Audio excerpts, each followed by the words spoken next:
நான் இப்போ நிற்கிறது தேனி மாவட்டம் போடிநாயக்கனூர் தாலுகா கொட்டக்குடி பஞ்சாயத்தோட எட்ஜில் முனையில் நின்றுட்டுருக்கேன்.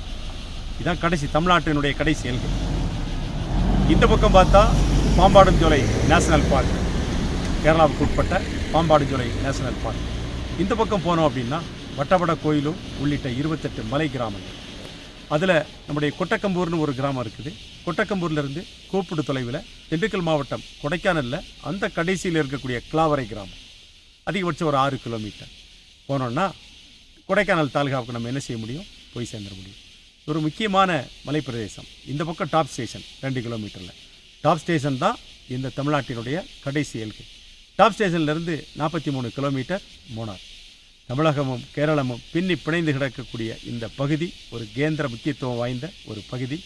இப்போ நாம் நின்றுட்டு இருக்கிறது ஒரு செக் போஸ்ட். இந்த செக் போஸ்ட் பாம்பாடுஞ்சோலை நேஷனல் பார்க்கினுடைய ஒரு செக் போஸ்ட்.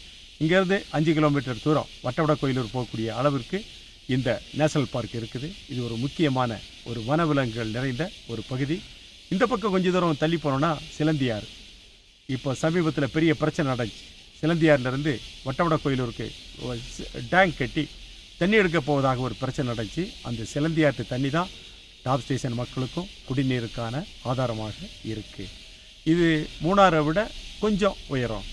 இந்த கடல் மட்டத்திலிருந்து 5100 அடி இந்த பகுதி, இந்த டாப் ஸ்டேஷன் பகுதி. வருடம் முழுவதும் இரவு நேரங்களில் குளிர் நிலவக்கூடிய பகுதி. மிதமான மழை, வருடத்தில் 8 மாதம் மழை பொழியக்கூடிய பகுதியாகவும் இந்த டாப் ஸ்டேஷன், இந்த கொட்டக்குடி பஞ்சாயத்தினுடைய கடைசி முனை இருக்கிறது. அதனால் இந்த பகுதி தமிழக அரசால் மேம்படுத்தப்பட வேண்டும் என்பதுதான் நம்முடைய கோரிக்கை.